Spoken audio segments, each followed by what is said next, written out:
me, Zena Arinzi, and welcome to the Overcomers. On my right, on my left, I'm left-handed, I've got Sandra here, or Ebony Empress. I've got Ava, Eagle Brown, and I've got Lady Million, Waynette Peters. You're all welcome to our wonderful show.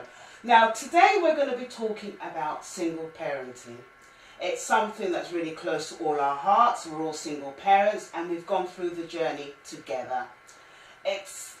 There's something that, what's her name? Lady Thatcher, she used to say in the olden days that if you've been able to manage your home, you'll understand the struggles of managing a country. And that's the same thing for single parents.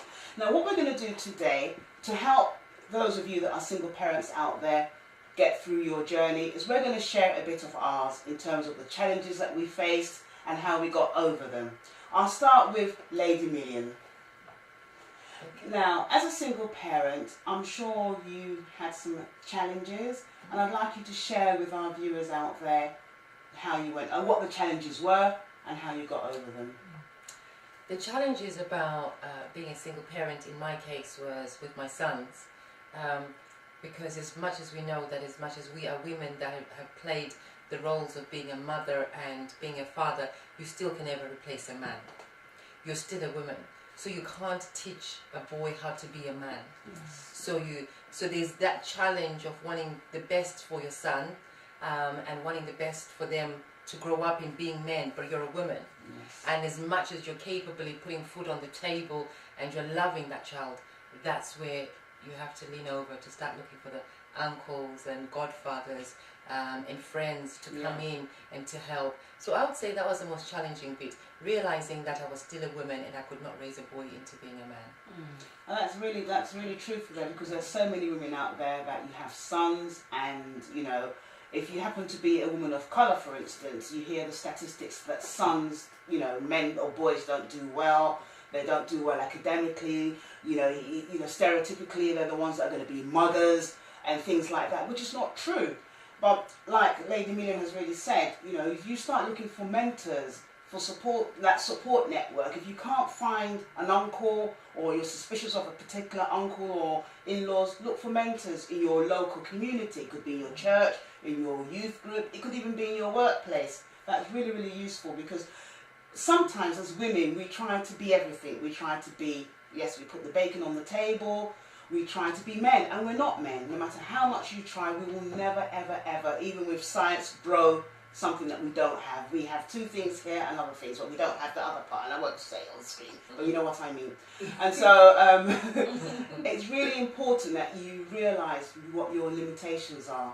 Don't punish yourself, or don't feel that you're a failure because you can't bring up your sons appropriately. Even if you have daughters, there are challenges with raising daughters as well. And that brings me to my next person on my left, Ava, Eagle Brown. Hello. I know you've got two beautiful children. I do. And of different ages. Oh yes. So I'd like you to explain a bit more about the challenges that you face and how you've been able to overcome them.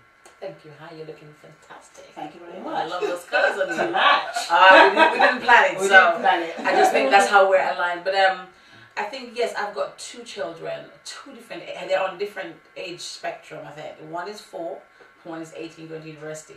So come September, one is transitioning into primary school, one is going to university. You must think I've knocked my head right. And I happen to be a single parent, and twice round. And I have the age group challenge, because they're wanting to do two different things. And I'm a hands-on mommy, I want to do things with my children. So I find that a challenge. Like my teenager wants to go to the movie or the theatre. My son can't go because he's 4, and that's a challenge. I also find that I've got a boy and a girl, and their needs are emotionally different. Yes. In terms of what they want. My son is more of a mommy's boy. He just wants to be with his mom. But I understand that I can't father him, like you said. Yeah. I'm a strong mommy. I can give him everything. I can love him and support him. But I cannot be his father. Right. And being away from home, which is Jamaica, which is where 99% of my family is, I find that challenging. So what I do now is to look for, like you said, mentors and other role models of friends and family around, to cautiously be there, that my son can see good role models. my daughter's a daddy's girl, and that's a challenge because daddy has a new family. And so the challenges are there, but what I do is do my best for my children. And I think children learn not just from what you say, but what you do. Yes. And so whilst I cannot be their father, I try to do the best I can by giving them the support through churches and other associations. And my daughter has mentors and we've talked about this, for various things. So that's the best I can do for them at this point. Yeah. And I think that there's a stereotype, as you said, about this is going to happen to that child because you're a single parent. I believe that it's better to have a single parent family that's functional. Mm-hmm. Yeah, absolutely. Yeah. And in my case, mine was very dysfunctional, than to have a two-parent family that's very dysfunctional, because you are doing those children disservice. Absolutely. That's my view on it, and that's how I operate. Absolutely. And that's really, really great. I hope one wonderful thing I've taken out of this, Ava, is the fact that you're doing the best that you can. And this comes to another point. Women out there, if you are a single parent, you're doing the best that you can. And all of us here, we applaud you, we celebrate you, we big you up, we clap for you. You are doing the best that you can. Don't, put yourself down. Don't feel that you're a terrible mummy. Don't look at someone else and say that she's doing it better than you. With what you've got, you're doing the best that you can. And if you are struggling, there is help out there. Listen to this show every week. That will help you. There's resources on the internet. You can go to your local community. There is help out there. But don't do it alone. Single parent doesn't mean you have to be an alone parent. And that takes me to my next wonderful sister, Ebony. Hi, now, I know that your children are grown up now. Yeah. And they've all left home, I think, except one. Or the last one's in university, I think. Yes. Yeah, absolutely. So I want to understand, and I'm sure our viewers out there would want to know as well, the challenges that you faced then and the challenges that you face now. And how you got over them. So we know, because we're in the transition. We're in the transition, but you're kind of a little bit ahead of us. A little bit. Well, I thank God. I think 10 years ago, it was a different challenge for me with my children. They were going through the stages you're talking about, going to university, trying to finish school, a number of different things going on. I think what I learnt at that stage, when I became a single parent, the thing to do was to acknowledge that they still had another parent. I'm not a single parent, I was just alone in bringing them up at this stage. Actually, they had the other parent for a good portion of their lives. So in acknowledgement of that journey for them, I was very, very concerned that actually that link not be broken, and I have really encouraged them to keep that relationship with their dad. He's still their dad. He's still as much responsible for them as I am. Although they have spent more time with me in the last 10 years, that it's a shared relationship. And I think sometimes in becoming single parents, we almost delete the other person. Absolutely. And start to take on everything ourselves. And I was very clear, and I was glad my kids are at a different stage in that you still go and spend time with your dad. You have a relationship. You still have that counselling from that person. The relationship might have ended between the two of us, but the relationship you have with that person, your father, is an eternal one until that person, even when that person goes into transition, that will still be your parent. So it was really important to continue to nurture that relationship and to not be bitter. Yes. And to really, really be clear about not ever saying anything against that person, in the hearing of my children, to keep the things that were about that relationship that affected me, to keep them about me and that person. And we actually had a code between me and my kids that to not speak of things and I actually agreed with it, to not speak of things that are about adults. It was about us, not them. So I think that worked, and I think it's important to keep your bitterness and deal with your bitterness and get it out and get it away from your kids, because actually they are not part of that. Absolutely. And you need to make sure that they also grow and learn about relationships, but from a really good perspective, so that is healthy for them. The other thing I learned was the thing you were talking about, guys, about not being the dad. the one thing I learned, particularly with my son becoming a teenager, that I needed to learn parenting in a different way. Yeah. And one of the things I sought out was an organisation called Youth at Risk, and I tried to, I didn't try, but I became a coach for young people. And in coaching young people, I learned how to coach my own children who were going through teenage and adulthood to take responsibility for their own lives, to make great decisions, better decisions. I think it has worked. They've all done really well. But I did need to have the coaching myself to come to terms with my own journey and some of the things that I needed to do for me. I think as well to be, maybe my Christian background, my faith has been really important. I think as a single parent, you've got to be a leader in your family and leading so your family get that, that role model is so important. So as a role model, I think to go and do the work yourself, because none of us are perfect, to bring ourselves to the position where we're at peace, to be at peace with what's taken place, so that you can, help them to transform their lives in the way that they need to. And that's important, because I think sometimes as a single parent, you're still so angry about the past. Do you know what I mean? You're so angry about the journey you've been forced to take that you forget that you still have this great future that you need to move towards, and you have to take your children to that position too, knowing that, whatever the struggles have been, they can also forgive, and they can move on, and they can have the lives they want. So I think it's such an important role. It is. You guys, it's probably a big responsibility. But we have to own our part in it and be ready for that journey. And I think I also want to say, and I think you've said it without repeating it, that we have these children. Who are now entrusted in our care alone almost. Yes, they share visitations, but they are with you most of the time, and we have got to set an example and show them how to navigate the challenges so they can overcome as well, but to also show them what healthy relationship should look like, even if they were to fall apart. And I think it is such a huge role that we mustn't take lightly. And you're right, I had the bitterness. I went through that phase. I was bitter, I was angry, I was hurt, because how could you leave me alone with this that we planned? This is not how we planned it. But soon after, I had to recognize that, well, one, my kids need me.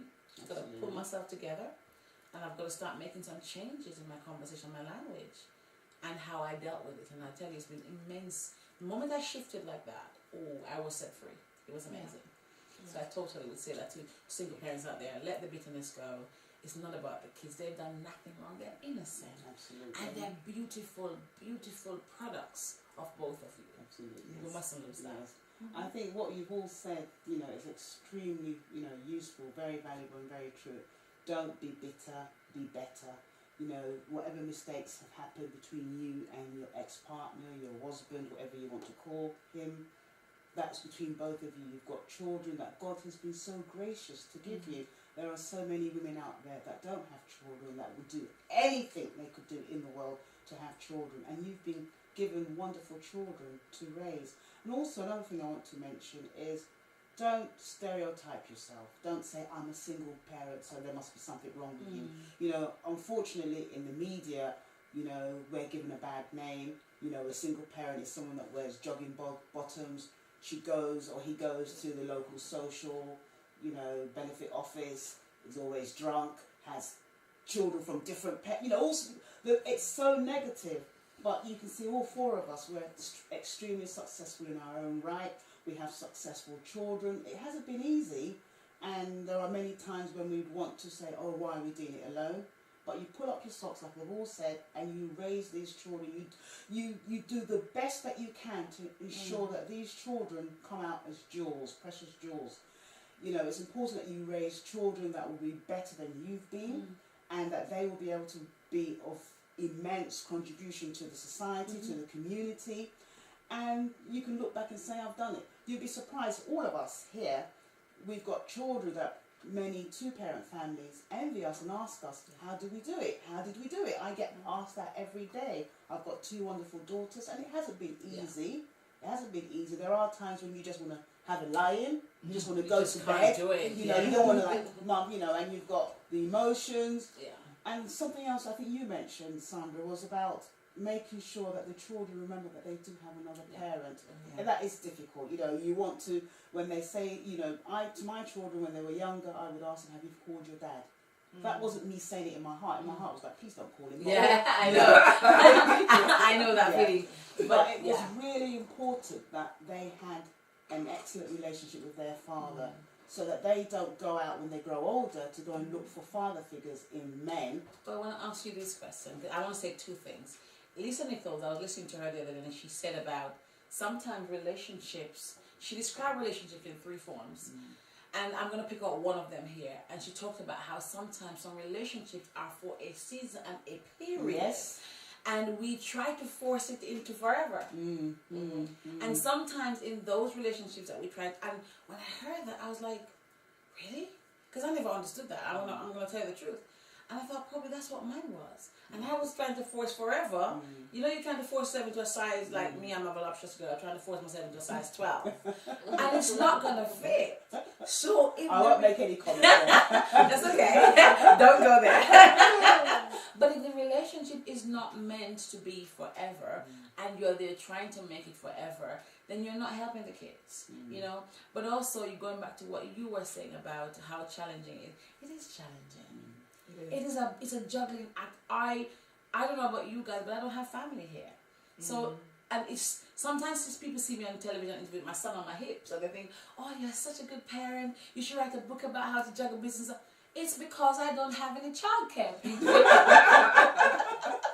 why he's there. I was doing a TV interview the other day when I got an award, and they were like, oh, did I put him down? No. I've got nobody to hold him. So it's a juggling act.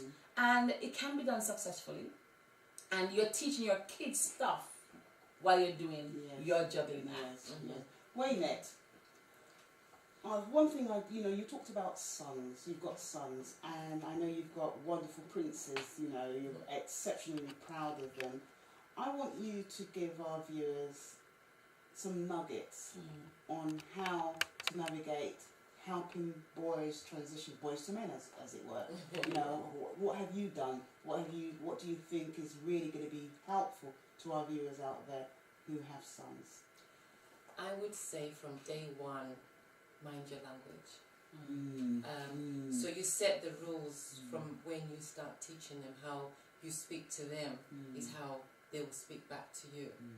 And I think from a very early age, my sons, as you clearly said, the younger one is a prince and the other one is a king. And I say, you know, the God's prince, one is a God's prince and one is God's king. And to me, they would always refer me to them as well as their queen. So from day one, we laid those laws and the rules that they were of the royal blood. So they had some standards to upkeep. And so we had an understanding too between us. So from day one, it was always, how do I relate to them and how do they relate to me? And how do they, and then that then comes out of the home to how they relate to other people outside.